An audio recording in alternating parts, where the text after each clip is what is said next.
Speaker, my question is to the Minister for Health and Ageing. How is the Albanese Labor government working cooperatively with the states and territories to ensure that public hospitals are properly funded after a decade of cuts and neglect?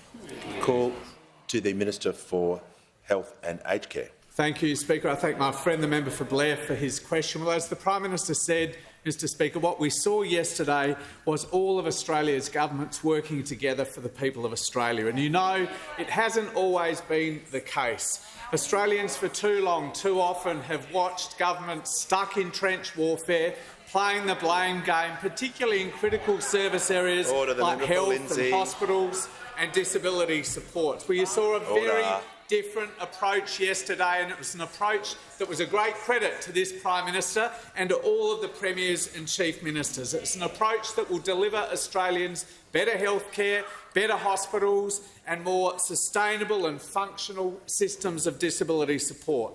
In health, as the PM said, he announced more investment in strengthening Medicare, things like more urgent care clinics, as well as an historic funding deal around hospital funding, which will see the Commonwealth increase our supports for state efforts to do things like curb ramping and clear those elective surgery waiting lists that have built up over the course of COVID.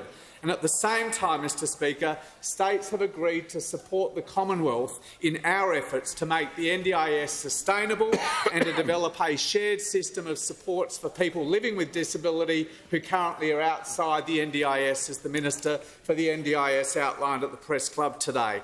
This is what Australians want to see from all of their governments: better health care, better hospitals, better disability supports.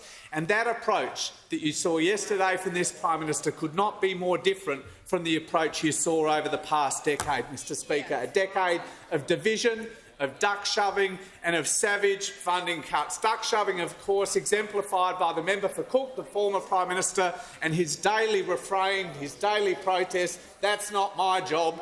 And of course cuts, who were championed more than any other person from that former government than the Leader of the Opposition when he was Australia's Health Minister.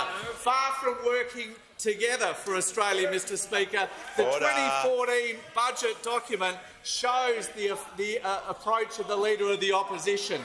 He cut $50 billion in his first budget. Now he says, "Oh, rubbish. It's here. It's here, sunshine, in the graph, mate.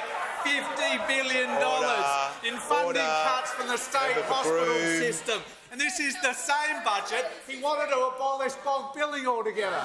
The same budget he wanted to jack up medicine prices altogether. No wonder, Mr Speaker, this man was voted the worst health minister in the Medicare era. 40 long years, the worst health minister. And he was also, Mr Speaker, the Wreck-It Ralph of Australia's Federation.